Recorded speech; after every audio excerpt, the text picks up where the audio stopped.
Olá, muito bom dia, muito obrigado mais uma vez pela sua companhia.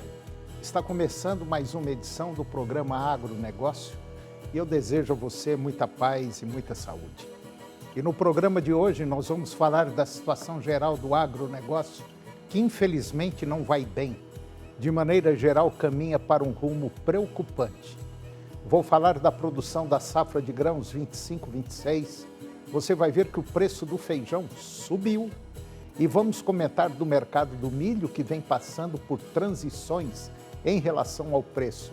E eu vou conversar com Robson Leite, ele é gerente comercial da Conan, e lá no Mato Grosso. E nós vamos falar do planejamento correto da silagem, que garante alimentação para o gado o ano todo. O programa Agronegócio já está no ar.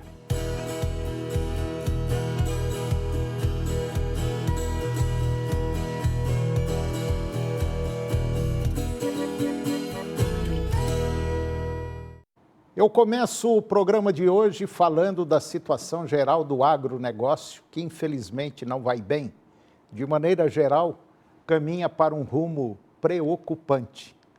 O Itaú BBA, ele vê com preocupação o atual ciclo de preço das commodities agrícolas, especialmente dos grãos, como soja e milho, diante das boas perspectivas para as safras no Brasil e também no exterior. Um outro fator de risco apontado pelo Banco Itaú, de investimentos para o agro, é o câmbio, já que a valorização do real tende a pressionar ainda mais as margens dos produtores. E essa avaliação, ela é do gerente César de Castro Alves, e também do analista de mercado Francisco Queiroz, que é da consultoria Agro do Itaú BBA. E segundo esses dois especialistas, o ambiente desafiador indica que não dá para descartar a possibilidade de novas recuperações judiciais no setor. Tem-se preços mais baixos para os grãos, combinados a um custo elevado com fertilizantes, que subiram de forma relevante no ano passado, e isso colocou o produtor em uma situação ainda mais delicada, que já vinha de ciclos anteriores. E em muitos casos, ele, o produtor, está praticamente colhendo mais apenas para pagar a conta. Vamos enfrentar mais um ciclo muito difícil. De acordo com os analistas, em alguns casos, devido a compromissos financeiros e contratos de arrendamento, não sobra margem alguma ao produtor ao final da safra. E na avaliação do Itaú BBA, o milho, por exemplo, apresenta um quadro menos adverso do que a soja. E isso ocorre porque o cereal conta com um mercado doméstico mais dinâmico e uma demanda robusta, impulsionada principalmente pela indústria de etanol de milho, que ajuda a sustentar os preços. Os preços do milho aqui no Brasil subiram bastante a partir de abril do ano passado, o que ajudou aos produtores a compensarem as margens mais fracas da soja. No entanto, não temos a mesma convicção de que esse movimento se repita, já que a safrinha ela foi muito boa e os estoques estão em níveis confortáveis. Os grãos, de forma geral, ainda preocupam. Entre os principais pontos de atenção para os preços dos grãos estão a definição de um novo mandato de biocombustíveis nos Estados Unidos e as incertezas em torno do comportamento da demanda chinesa pela soja americana. O setor da pecuária bovina, pecuária de corte, começa a sentir os efeitos da inversão do ciclo pecuário, com a redução de ofertas de animais e, consequentemente, expectativa de preços mais elevados para a arroba. Ainda assim existem incertezas relacionadas às exportações em função das salvaguardas impostas pela China, que geram dúvidas sobre os embarques.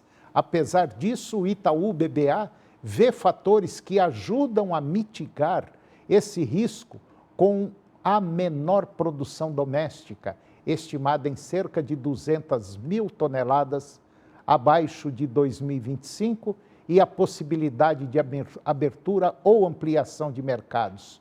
Outros exportadores de carne bovina dificilmente conseguirão cumprir integralmente as suas cotas, e o Brasil trabalha para ocupar exatamente esse espaço. Também existe a possibilidade de direcionar mais carne para os Estados Unidos e também para a Argentina. É difícil imaginar que o mercado do boi fique pressionado de forma prolongada, apenas por essa estratégia chinesa que pode ser temporária. Na visão do Itaú BBA e a visão de preços mais altos nesse ano, ainda que não explosivos, os sinais já estão aparecendo com o bezerro mais caro e o boi magro bastante escasso. E agora vamos comentar da produção da safra de grãos 25-26.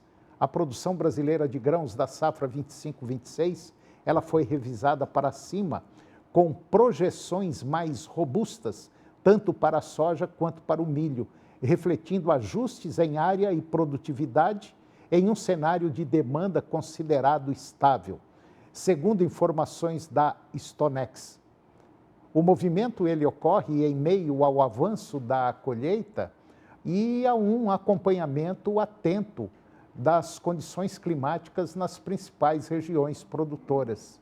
Apesar de relatos de variabilidade em algumas áreas, as perspectivas gerais elas seguem positivas, mesmo com irregularidades climáticas ao longo do ciclo.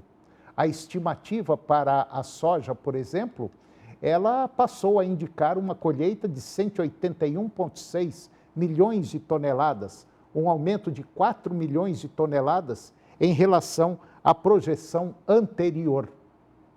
O crescimento está associado à ampliação da área cultivada, calculada em 48,7 milhões de hectares, e à elevação da produtividade média, agora estimada em 3,7 toneladas, 3.700 toneladas por hectare. Para o milho, a primeira safra, a projeção aponta uma produção de 26,6 milhões de toneladas e em 2025-2026, avanço de 2,3% frente à estimativa anterior e volume superior ao registrado no ciclo 24-25. A revisão ela reflete principalmente ganhos de produtividade, com ajustes positivos em estados do Nordeste e também no Paraná. Já no Sul, a expectativa é de rendimentos elevados, enquanto nas regiões Norte e Nordeste, o ciclo mais tardio mantém as condições climáticas como fator de atenção. No milho de segunda safra, a revisão ela foi discreta, com a produção estimada em 106,3 milhões de toneladas. Houve aumento de área no Tocantins e também no Pará, compensado por reduções no Maranhão e também no Piauí, em um contexto de cautela dos produtores quanto ao período de plantio.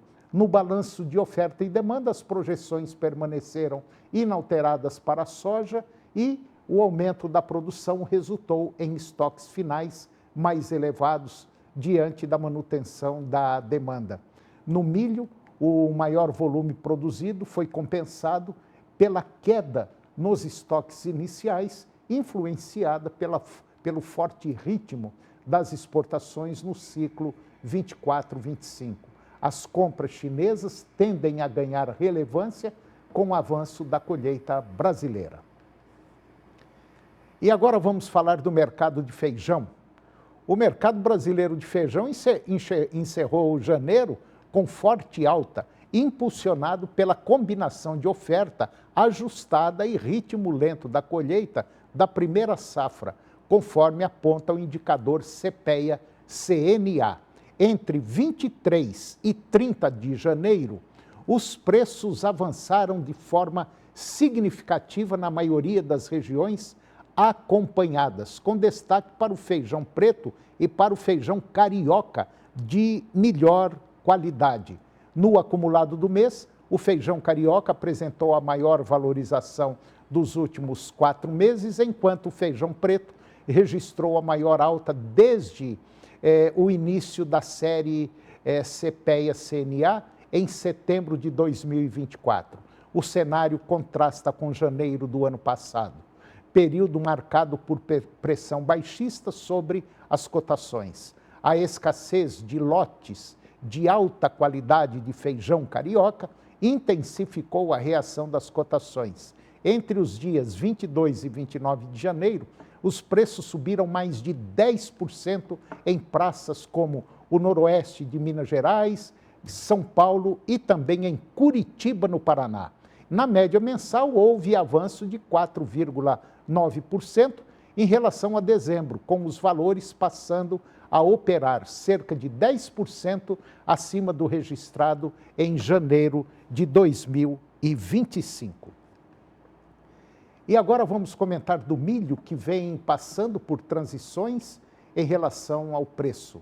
O mercado do milho passa por um período de transição marcado por ajustes técnicos nos preços, baixa liquidez e um impasse entre compradores e vendedores em um ambiente que exige atenção redobrada.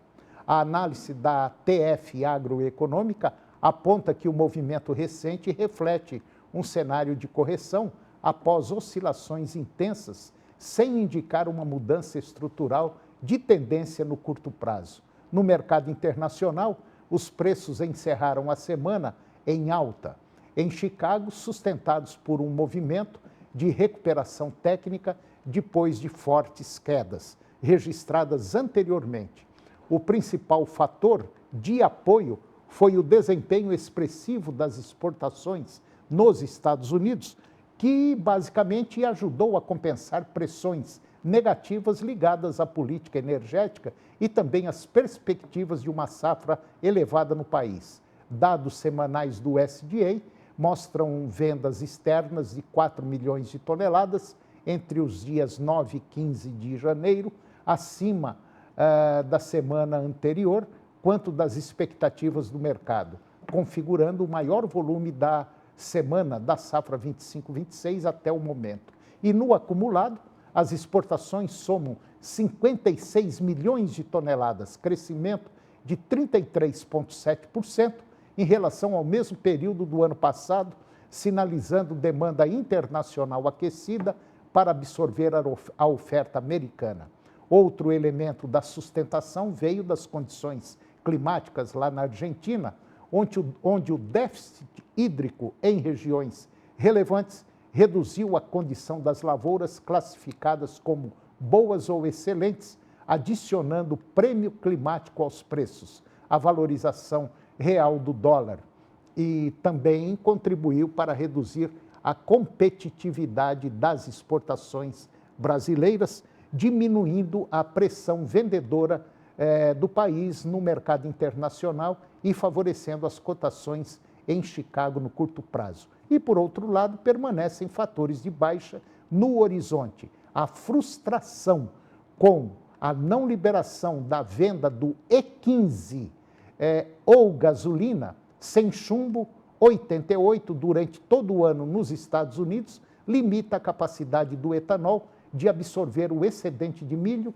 aumentando o risco de excesso estrutural de oferta. E soma-se a isso a perspectiva da safra recorde norte-americana, que mantém um viés estrutural baixista e exige uma resposta consistente da demanda para evitar depressão prolongada sobre os preços.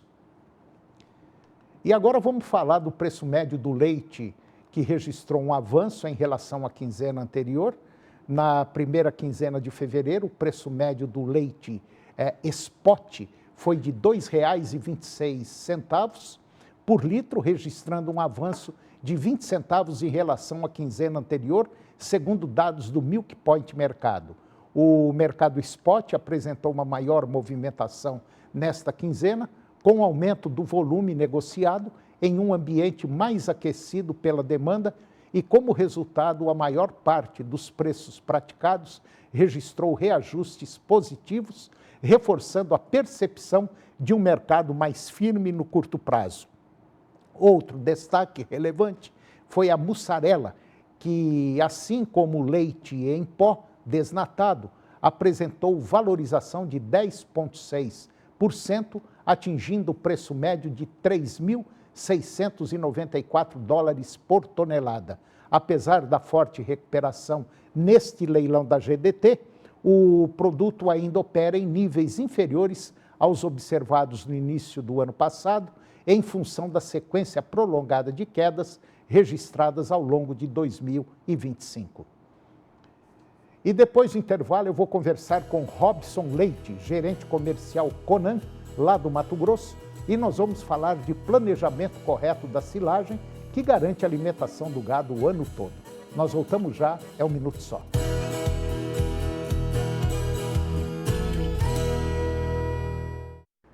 Nós estamos de volta e agora eu vou conversar com Robson Leite. Ele é gerente comercial Conan, lá no Mato Grosso, que é o maior estado, vamos dizer, o maior estado com o rebanho bovino, principalmente de corte do Brasil. E nós vamos falar de planejamento correto da silagem. E esse planejamento correto, ele garante a alimentação do gado, pelo menos na pior época, na pior fase, que é a época da seca, ou então, dependendo do planejamento, durante o ano todo. Robson Leite, gerente comercial Conan, do Mato Grosso, muito bom dia, muito obrigado pela sua presença, é um prazer tê-lo aqui, tudo bem? Oi, Antônio, bom dia, tudo bem? Prazer é nosso sempre estar com vocês aqui, podendo bater um papo, falar sobre pecuária, falar sobre produtividade aí, é muito gostoso estar com vocês aqui. Ô Robson, nós estamos numa época que já tem muita gente, alguns já prepararam, já está com a silagem pronta, outros já estão colhendo e alguns vão colher daqui a alguns dias. Mas assim, de maneira geral, muita gente, muito produtor imagina que tem que colher bastante, tem que pisotear bastante, mas talvez o detalhe mais importante de tudo isso é em relação ao grão, ao quebramento desse grão, ao invés de deixá-lo, vamos dizer, de maneira geral, quando a máquina está desregulada ou a peneira é mais fina, o grão fica inteiro e isso prejudica, né, um pouco, vamos dizer, a comida em relação ao ganho de peso ou à produtividade de leite do animal, né? Exatamente, Antônio. Essa questão aí do ponto correto de você fazer o corte no milho, para você fazer, no caso do milho, de você fazer a silagem, é importantíssimo. Então, a gente tem que colher esse milho por volta aí de 30% a 35% de matéria seca, para que você tenha uma qualidade e uma quantidade de silagem adequada. Em termos práticos, o que seria isso? É você colher o milho na hora que ele está com 2/3 aí da linha do leite, da espiga, já nessa condição. Então, isso garante uma qualidade do grão melhor, até para ele poder ser quebrado, né?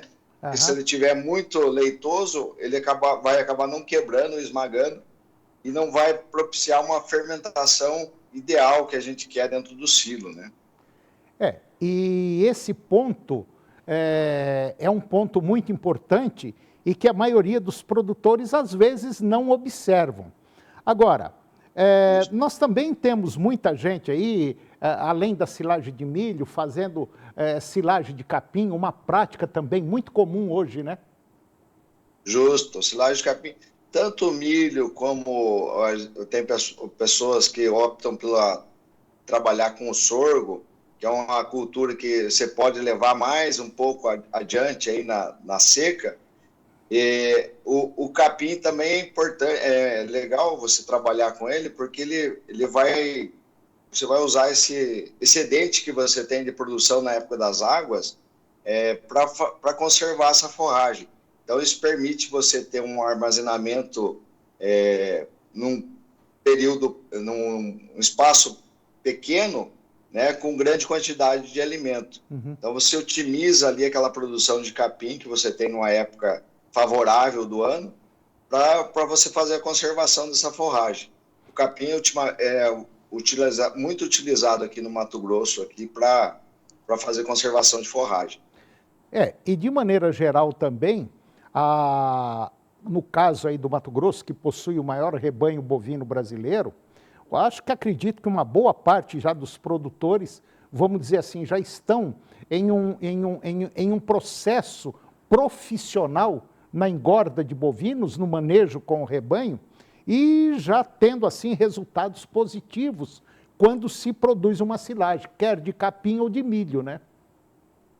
Justamente. A produção de silagem, ela vem de encontro com você ter um aumento de produtividade dentro da propriedade. Então, tanto ela vai bem na suplementação a pasto, como também em confinamento. No caso de você fazer um sequestro dos animais, na época que é a transição de águas para seca, onde o capim está começando a brotar, você tem necessidade de retirar aqueles animais do pasto, para que o capim rebrote com mais vigor. Então você tem a opção da silagem para fazer esse sequestro desses animais aí nesse momento, né? Agora, é óbvio que feito essa silagem, tanto de capim quanto de milho, é necessário um trato no coxo também, uma complementação, né? Nutricional. Justamente. A gente está falando aí do volumoso, a gente precisa complementar com um suplemento. E aí o protocolo que essa fazenda trabalha, os objetivos dessa fazenda que vai ditar se a gente vai fazer uma suplementação básica para mantença de peso, ou se o objetivo é ganhar peso, ou fazer acabamento. Então, diante dessas necessidades, dentro do objetivo da fazenda, a gente consegue direcionar uma suplementação proteica ou proteica energética juntamente com a silagem. Rob, só para a gente finalizar, hoje a Conan, ela tem um protocolo nutricional, uma orientação aos produtores em todas as fases, na fase do plantio, na fase da colheita, e depois como utilizar todo esse processo que foi feito. A Conan tem esse protocolo? Nós temos hoje, Antônio, técnicos, supervisores que atuam junto ao produtor, orientando de forma que ele tenha melhor qualidade no processo de ensilagem, a gente trabalha com protocolos, como eu falei, direcionados para cada objetivo de cada fazenda específica, né? Então, cada fazenda é uma realidade. Dentro dessa realidade, os nossos técnicos estão a campo, levando essa informação para o produtor, a fim de que ele consiga produzir com mais eficiência, objetivando uma melhor rentabilidade daquele setor ali que ele está trabalhando. Porque hoje as margens estão, cada dia que passa, mais acochada. Se não tiver um papelzinho e um lápis na mão, a coisa complica, né? Justamente. O planejamento, né, Antônio, é fundamental em qualquer segmento aí da pecuária, para que a gente venha a ter uma lucratividade. Então, é importante a gente saber de custo de produção, quanto que está saindo a minha arroba produzida. Correto. Quanto que está saindo o custo do meu bezerro desmamado na fazenda, para a gente poder, diante dessas contas, conseguir uma comercialização, um momento certo de colocar esse produto que o produtor tem no mercado, né? Tá certo. Então, a Conan está aí para auxiliar os nossos clientes, os produtores, para que tenham o máximo de rentabilidade no setor. É verdade. Robson Leite, gerente comercial Conan, lá do Mato Grosso, muito obrigado pela sua apresentação aqui no nosso programa, muito obrigado mesmo. E as nossas portas aqui estarão sempre abertas para quando vocês precisarem, ok? Muito obrigado e até a próxima. Obrigado, Antônio. A gente é que agradece. É uma satisfação estar contribuindo com vocês aqui. Obrigado. Forte abraço. Obrigado. E o programa de hoje chegou ao fim. E eu termino o nosso programa com a seguinte frase: se você acha que a educação é cara, experimente a ignorância. Muito obrigado pela sua companhia, que Deus nos abençoe e até o próximo programa.